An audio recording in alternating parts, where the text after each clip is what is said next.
waxaa la soo gabagabeeyey horyaalkii kubadda cagta Somaliland gaar ahaan kooxaha heerka koobaad ee caasimadda Hargeysa iyadoo sanadkan guuleystayaashu ay noqdeen kooxda kubadda cagta ee Goodir iyagoo helay 41 dhibcood kaalinta labaadna waxaa soo fadhiisatay kooxda dowladda hoose halka kaalinta saddexaadna ay soo fadhiisteen kooxda wasaaradda horumarinta maaliyadda.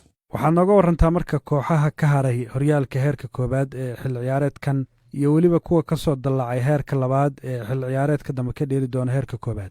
sanadkan haddaan xuso kooxaha hoos u daadegay ee ka mid noqday horyaalka kooxaha heerka labaad waxaa ka mid ah kooxda xidigaha cirka iyo kooxda wasaaradda horumarinta biyaha. labada kooxood ayaa sanadka dambe ka ciyaari doona horyaalka heerka labaad halka kooxaha heerka koobaad u soo kacayna ay yihiin kooxda wasaaradda warfaafinta oo ah guuleystayaasha horyaalka heerka labaad kaalinta labaadna waxaa galay kooxda wasaaradda waxbarashada. labada kooxood waxay ka mid noqon doonaan kooxaha heerka koobaad ee caasimadda Hargeysa.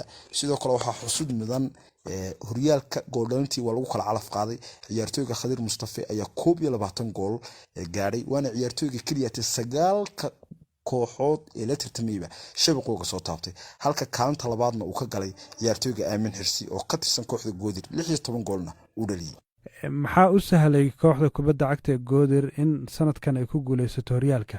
haddii aan tilmaamo waxyaabaha kooxda kubadda cagta Goodir u sahlay inay sanadkan ku guuleysato horyaalka Somaliland gaar ahaan horyaalka socda caasimadda Hargeysa sanadkan waxay ciyaareen 18 kulan horyaalka 3 kulan oo kamid ah guuldaro ayay kala kulmeen 2 kulan oo kamid ah barbardhac ayay galeen 41 dhibcoodna saas ayuu ku soo baxaya 43 gool ayay dhaliyeen guud ahaan 21 goolna shabaqooga la soo taabtay. waxyaabaha u sahlay oo kale waxaa la oran karaa tababaraha kooxda Jamaal Cabdi Axmed kulan kasta uu ciyaarayo aad buu akhrisan jiray dhanka suuqa kala iibsiga kooxdiisa waxa uu keenay 3 ciyaartoy 2 ciyaartoy si xor ku helay hal ciyaartoyna lacag ayuu ka bixiyay 7 milyan oo shilinka Somaliland oo u dhigantay $800 halka 9 kooxood ee kalena ciyaartooyadii soo iibsanayeen ilaa 6 ilaa 7 ilaa 8 meelaha ay gaarayeen. taasna macalinku wuxuu ka faa'iideystay inuu 3 ciyaartooy baahi weyn uu qabo buuxin karaana meeluhu u soo iibsaday.